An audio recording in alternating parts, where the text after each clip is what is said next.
အားလုံးပဲမင်္ဂလာပါเนาะ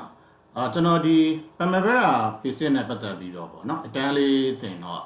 အဲ့မှာတပည့်တွေကကျွန်တော်ပါမေးကြလဲလို့ပြောရင်ဒီ Primavera PC ကိုသုံးပြီးတော့ပေါ့ low help program လေးတွေပေါ့သူတို့ဘယ်လိုပြင်လို့ရမလဲဆိုပြီးမေးကြပါတယ်အဲ့တော့ဒီနေ့တော့ကျွန်တော်အဲ့ဗီဒီယိုလေးနဲ့ပေါ့เนาะကျွန်တော်ဒီ low help program ဘယ်လိုလုပ်လို့ရလဲဆိုတဲ့အကြောင်းကျွန်တော်ပြောပြပါအဲ့တော့Primavera PC ကိုပဲသုံးပေါ့เนาะဒီ Microsoft project ကိုပဲသုံးကျွန်တော်တို့ဒီinternational level တွေမှာပေါ့ project planning and scheduling လုပ်မယ်လို့ပြောရင်သူက low help program လေးတွေပေါ့နည်းနည်းလေးလုပ်ခိုင်းတာလေးရှိတတ်ပါတယ်ဆိုတော့ low help program ဆိုတာဘာပြောတာလဲလို့ပြောရင်အခုလက်ရှိရောက်နေတဲ့အချိန်ပေါ့နော်ဒီလက်ရှိရောက်နေတဲ့အချိန်မှာစီမံကိန်းတစ်ခုရဲ့အနေအထားဘယ်လိုမျိုးရှိလဲပေါ့နော်ဒီလိုမျိုးကျွန်တော်တို့ရှိတဲ့ status ကနေပြီးတော့နောက်တစ်ပတ်ကြာတာပဲဖြစ်ဖြစ်နောက်နှစ်ပတ်ကြာတာပဲဖြစ်ဖြစ်ဒါမှမဟုတ်လည်းနောက်တစ်လကြာတာပဲဖြစ်ဖြစ်ပေါ့နော်အဲ့လိုမျိုးအချိန်မှာဘာတွေလုပ်ကြမယ်ဘာတွေဖြစ်တော့မယ်ပေါ့နော်ဆိုတော့ဒါကိုပြောပြရတဲ့ program မျိုးကိုကျွန်တော်တို့က low help program လို့ခေါ်တယ်ဆိုတော့လက်ရှိရောက်နေတဲ့အနေအထားကနေပြီးတော့တစ်ပတ်ပေါ့နောက်တစ်ပတ်မှာဘာလုပ်မလဲလို့ပြောရင်ကျွန်တော်တို့က1 week low help လို့ကျွန်တော်တို့ကပြောတယ်လက်ရှိရောက်နေတဲ့အချိန်ကနေပြီးတော့နောက်နှစ်ပတ်ဆိုရင်ကျွန်တော်တို့ကဒါ2 weeks low help ပေါ့နော်အဲ့လိုမဟုတ်ဘဲနဲ့လက်ရှိရောက်နေတဲ့အချိန်ကနေနောက်တစ်လမှာဘာလုပ်မလဲဆိုရင်1 month low help ပေါ့နော်နောက်နှစ်လမှာဘာလုပ်မလဲဆိုရင်2 month low help ဒီလိုမျိုးကျွန်တော်တို့ကပြောကြတယ်အဲ့တော့တော်တော်များများ project တွေမှာတော့ဒါ project ကိုကျွန်တော်တို့က update လုပ်ပြီးပြုတ်ပြီးလို့ပြောရင်ပေါ့နော်ဒီ project update program ကနေပြီးတော့ဒီ1 month low help ပေးပါတော့2 weeks low help ပေးပါတော့ဒါမျိုးလေးတွေပြောကြတယ်ဆိုတော့အဲ့ဒါလေးကျွန်တော်တို့ဒီစစ်မှာဘယ်လိုလုပ်မလဲလို့ပြောရင်တကယ်တော့ခက်ခဲရင်မဟုတ်ပါဘူးเนาะကျွန်တော်တို့ကဒါ program တစ်ခုကိုအရင်ဆုံး update လုပ်လိုက်လုပ်ပြီးတဲ့အခါကျရင်သူက PC မှာသူကဘာရှိတယ်လို့ပြောရင် filter သုံးတဲ့ဟာလေးရှိတယ်ဆိုတော့ကျွန်တော်တို့ဒီနောက်မှာကျွန်တော် PC program လေးဒါလေးကျွန်တော်ဖွင့်ထားတယ်ပေါ့နော်အဲ့မှာသွားပြီးကျွန်တော်တို့ကကြည့်လိုက်ရင်ပေါ့နော်အရင်ဆုံးဒီ program ကိုကျွန်တော်တို့က update လုပ်ထားလားမလုပ်ထားလားဒါလေးကျွန်တော်တို့ကအရင်ဆုံးသိဖို့လိုတာပေါ့နော်ဆိုတော့ update လုပ်ထားတယ်မလုပ်ထားဘူးဆိုတာ PC မှာဘယ်လိုကြည့်လဲလို့ပြောရင်ထားပါတော့ကျွန်တော်ကဒီမှာဒီ program လေးကျွန်တော်ကဖွင့်ထားတယ်ပေါ့နော်အဲ့ဒါဆိုရင်ကျွန်တော်တို့ကဒီ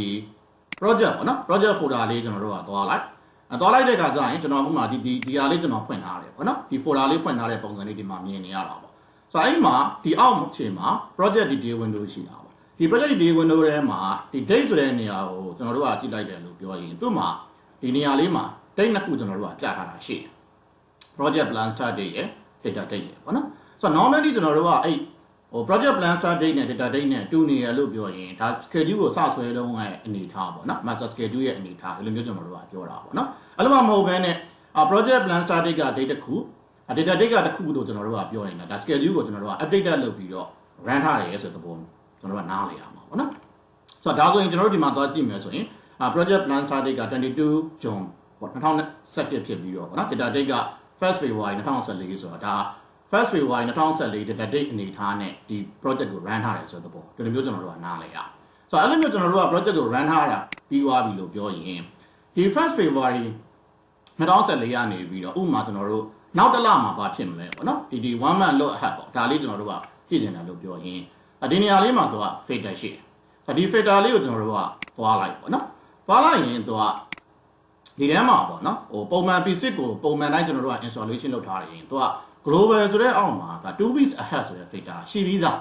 ဆိုတော့ဒီဟာလေးကျွန်တော်တို့ကအသုံးချတတ်ဖို့လိုတယ်เนาะဒီဟာလေးကိုကျွန်တော်တို့ကဥပမာဒါလေးရွေးလိုက်ဒါလေး copy ကူးလိုက်သူ့ကိုတော့ကျွန်တော်တို့ကမလုပ်တော့ဘူးเนาะသူ့ကို copy ကူးပြီးတော့ဒီမှာပဲကျွန်တော်တို့ပြန်ပြီးတော့ paste လုပ်လိုက်ပေါ့เนาะဆိုတော့2 weeks load ahead ဆိုတဲ့ဒါfilter ကိုကျွန်တော်တို့က global ကနေ copy ကူးလိုက်တာဆိုတာ user define အောက်မှာသူကလာပြီး copy ပွားပြီးသားဖြစ်သွားတယ်เนาะဖြစ်သွားတော့မှအဲ့ဒါကိုကျွန်တော်တို့က modify လုပ်လိုက်ပေါ့ modify လုပ်လိုက်ဒါငါက2 weeks ahead ပေါ့နော်အကိုကဟာလာ1 month load ahead ဆိုပြီးလိုချင်တယ်ဆိုရင်ရတယ်ဒါ1 month load ahead ဆိုပြီးတော့ဒီလိုမျိုး filter နာမည်ကိုကျွန်တော်တို့ကပြင်လိုက်ပေါ့နော်အဲ့တော့သူရေးထားတဲ့ဒီ filter ရဲ့ formula လေးတွေပေါ့နော်ဆိုတော့သူရဲ့ statement လေးတွေဒါလေးတွေကိုကိုကလေ့လာကြည့်ပေါ့နော်ဆိုတော့ run trade မဟုတ်ပါဘူးသူကဒီမှာ CD ဆိုပြီးပြထားတယ်အဲ့ CD ဆိုတာကြတော့သူကဘာလဲသိကြည့်ရင်ဒီတောင်းလေးကလေးနှိပ်ကြည့်ရင်သူကဒီမှာလာပြီးတော့ပြ CD ဆိုတာ current date ပေါ့နော်သူက current date နဲ့သူက filter ကိုလောက်ထားတာပေါ့နော်ကျွန်တော်တို့ကschedule ကို update လုပ်တဲ့အခါမှာ current date မသုံးဘူး data date ကိုသုံးတယ်လို့ပြောရင်ဒီ CD လေးကို data date ဆိုပြီးပြင်လိုက်ပေါ့ဒါလေးကို data date ဆိုပြီးပြင်လိုက်ပေါ့နော်ဒါလေးပြင်လိုက်ရင်ဒီနေရာလေးတစ်ခုပဲနည်းနည်းကျွန်တော်တို့ကအမှတ်ထားဖို့လိုတာပေါ့နော်ဒါ CD plus 2W ဆိုပြီးပေါ့နော် 2W ဆိုတာ2 weeks ကိုသူကပြောတာဆိုတော့ငကိုမွန်လာကျွန်တော်တို့ copy ကူးလိုက်တဲ့ဟာက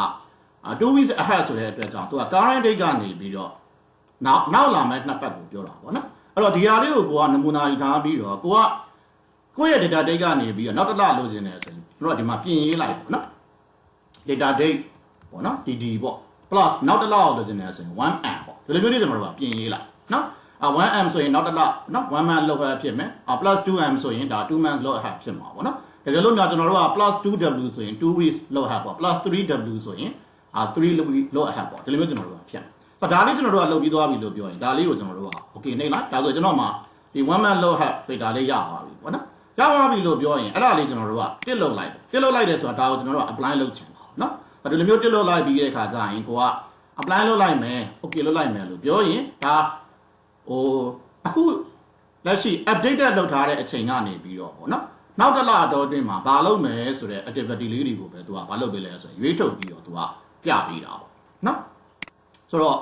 ဒါဆိုရင်ကျွန်တော်တို့ကဒါ1 month လောက်ဟက်ကိုကရပါပြီပေါ့နော်ဆိုတော့ဒီမှာကျွန်တော်တို့မဆိုင်တဲ့ activity တွေပါနေတယ်ဒါတွေကိုမမြင်ချင်ဘူးဆိုရင်တော့ဒါgroup and sort ပေါ့ဒီ group and sort လေးကျွန်တော်တို့ကသွားလိုက်ပြီးတော့ဒီနေရာလေးမှာ high if empty ဆိုတာရှိဒီ high if empty လေးကိုသုံးပြီးတော့ apply လုပ်လိုက်မယ် okay လုပ်လိုက်မယ်လို့ပြောရင်ဒါ